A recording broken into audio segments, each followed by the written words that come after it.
Крым – это не только море, курорты, дегустация вин, посещение Ливадийского дворца и Ласточкиного гнезда. Крым – это еще и горы. Отдыхающие покоряют их с помощью фуникулера или автомобиля.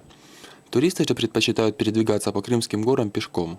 Из окна автомобиля не увидеть тех красот, которые простираются перед тобой. К тому же на автомобиле не посетишь многочисленные крымские пещеры и тем более не проедешь по заснеженным склонам. Зимний Крым – это природный полигон для тренировок альпинистов перед более серьезными восхождениями. Для нашей группы, имеющей за плечами Кавказ и Зимние Карпаты, поход по Крыму в январе 2009 года не показался легкой прогулкой.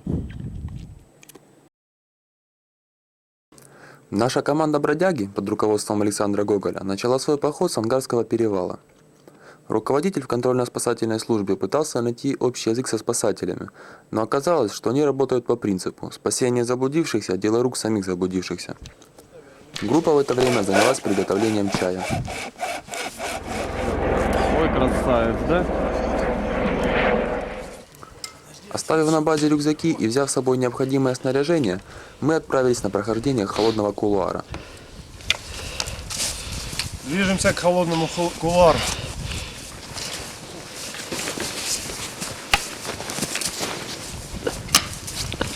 Все карабкаются, карабкаются.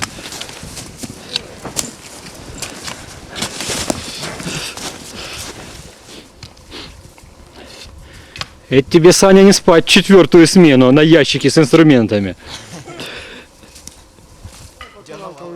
Холодный кулуар представляет собой щель длиной 400 метров и наклоном в основной части около 30 градусов. Вверху кулуар практически упирается в вершину Ангар-Бурун. Зимой и весной в холодном кулуаре проводятся занятия по снежной и ледовой технике. Известны случаи, когда в кулуаре сходили снежные лавины. Подъем по основной части кулуара не составил большого труда. Но на последнем участке, где наклон местами достигает 50 градусов, пришлось попотеть.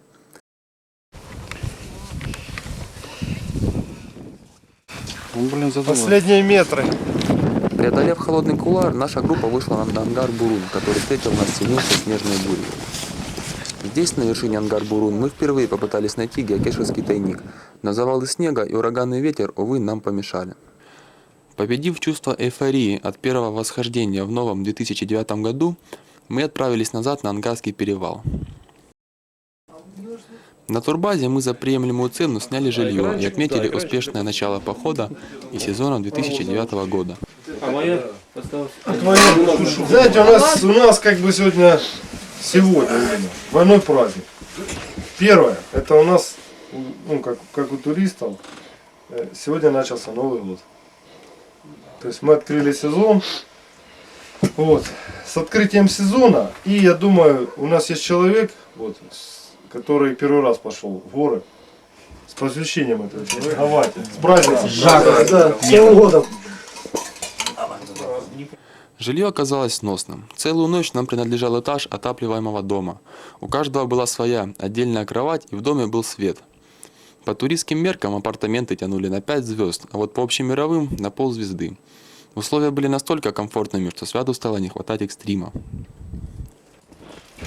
Мне поступил заказ только что. Позвонили с ОРТ снять передачу о доблестном наследнике Порфирия Иванова.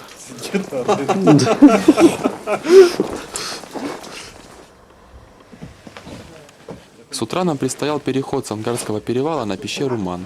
Перейдя через трассу Симферополя-Лужта у поста ГАИ, группа прошла по околдованному чародейкой зимою лесу к обелиску солдатам Козловского и Нашембургского пехотных полков, которые в XIX веке под руководством подполковника Шипилова провели дорогу к южному побережью Крыма. Считается, что это первый памятник, возведенный Российской империей в Крыму после его присоединения. Как выяснилось, место это отнюдь не музыкальное. Одну струну пожертвуем, примотаем ее.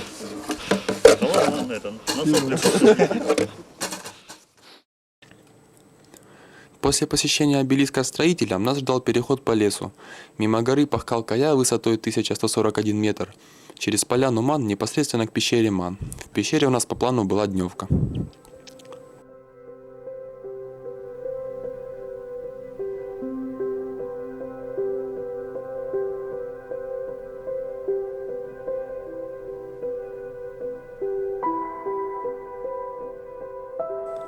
Пещера была открыта в 1963 году воспитанниками Малой академии наук, в честь которой она и была названа.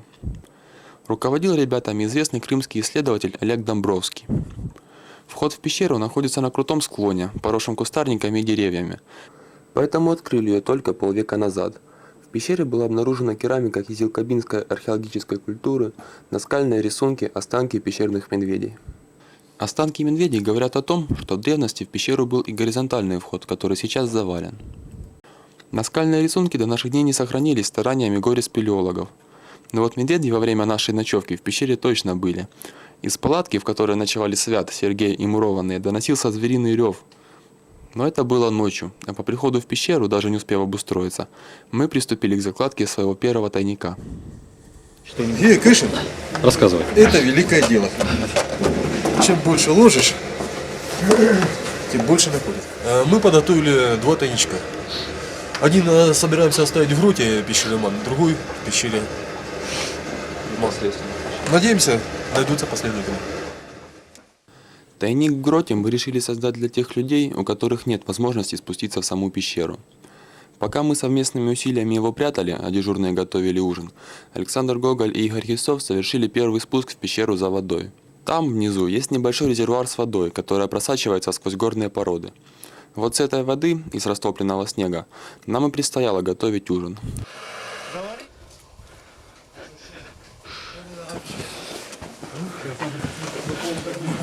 Кто из моей мисочки ел?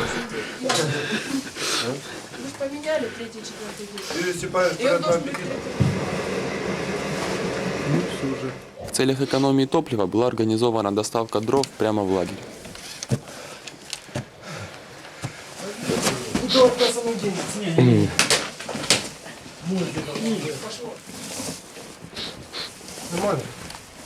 Пещера Ман находится в сравнительно труднопроходимом и малопосещаемом месте, высоко над дном заросшего лесом ущелья.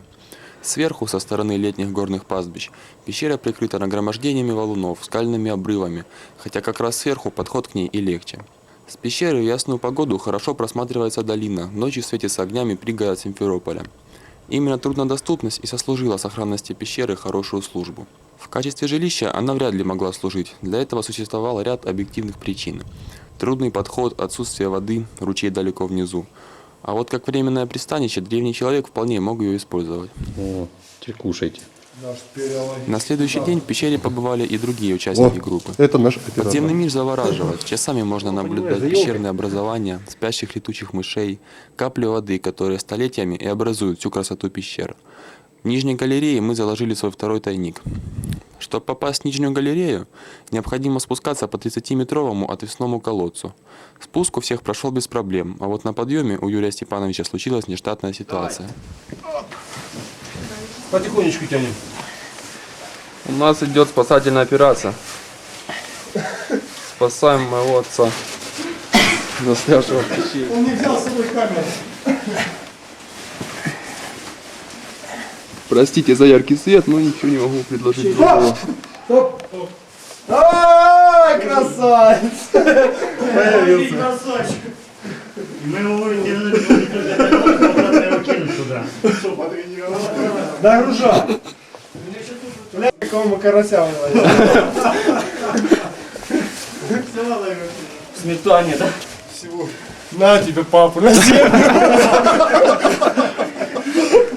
Поздравляю тебя с днем рождения! А что ты запыхался, я не понял, что там делал? Подтягивался. Он упирался ногами. Снизу. Руками снизу. Чтобы вам жизнь валила. Вот он.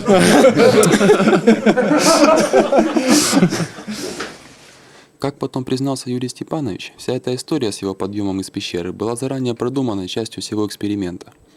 Весь же эксперимент, по словам руководителя, состоял в испытании нашей группы, из которой по Зимнему Крыму никто ранее не ходил.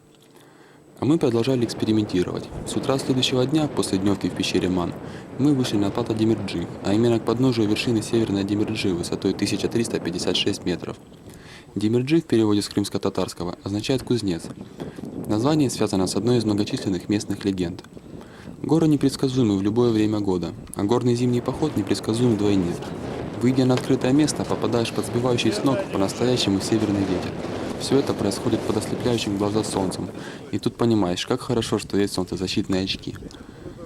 Группа прошла по плато Демирджи и вышла к пересечению туристских маршрутов из долины Курлюка в долину Хабхала.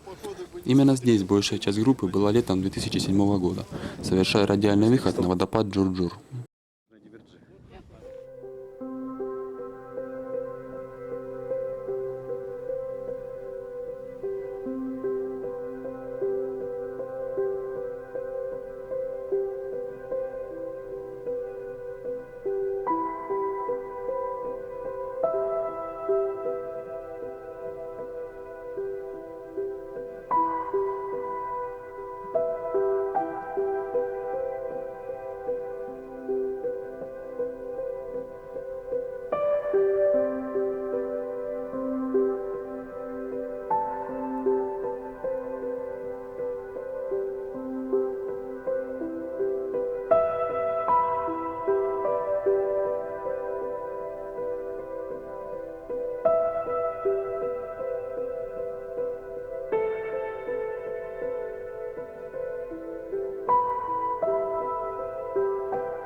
Пройдя по Терке-Эле, мы вышли на стол-гору.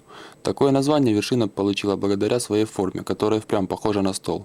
Ровная площадка опоясана крутыми обрывами.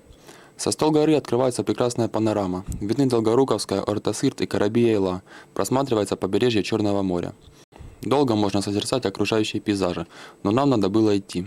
Вечером, после 5 часов пути, мы пришли к конечной точке перехода туристической стоянки Суат. Первым делом начали искать заложенный тайник, о котором мы заранее знали, и без проблем его нашли. По-моему, такие же самые побрякушки. О, первое. Тут був Саня. садо. Набор иголочок. Набор иголочек. О, практично. Боковая кнопка, что? Заблокировано? Биг, кстати, классный. Чё? Полное? Открытка? А это то, что на ботинке сушить. Наверное. О, Симпсоны!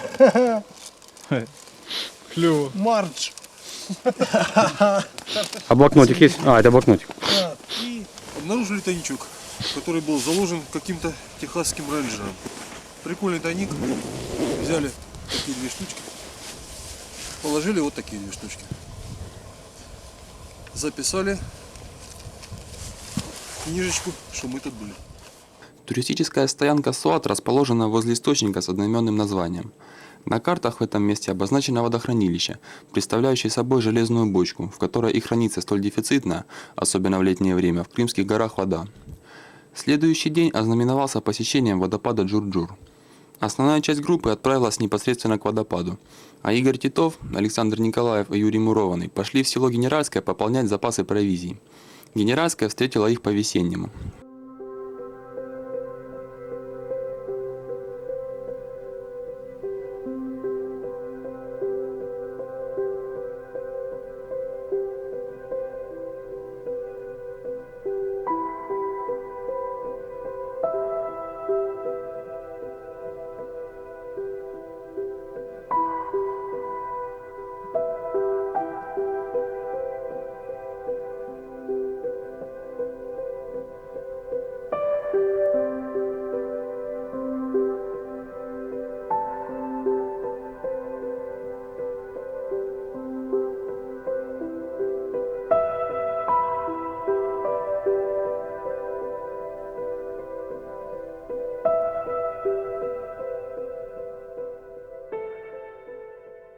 Джурджур поразил нас своей красотой.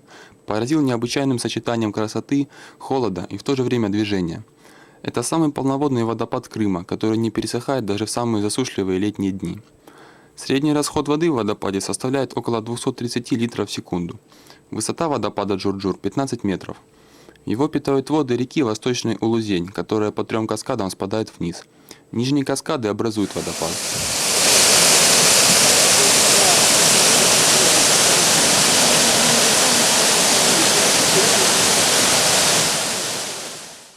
Утром 8 января был запланирован радиальный выход на вершину Каратау высотой 1220 метров. Если учесть, что рост среднестатистического китайца равен 1 метр 50 сантиметров, то на 1220 метров можно уложить 813,3 китайца. Причем здесь китайцы, спросите вы? Вот, смотрите. Всегда валите все на узкоглазых. Китайцы вам не то, китайцы вам не сё. Плохо китайцы все делают, да? Китайцы все поели, китайцев слишком много.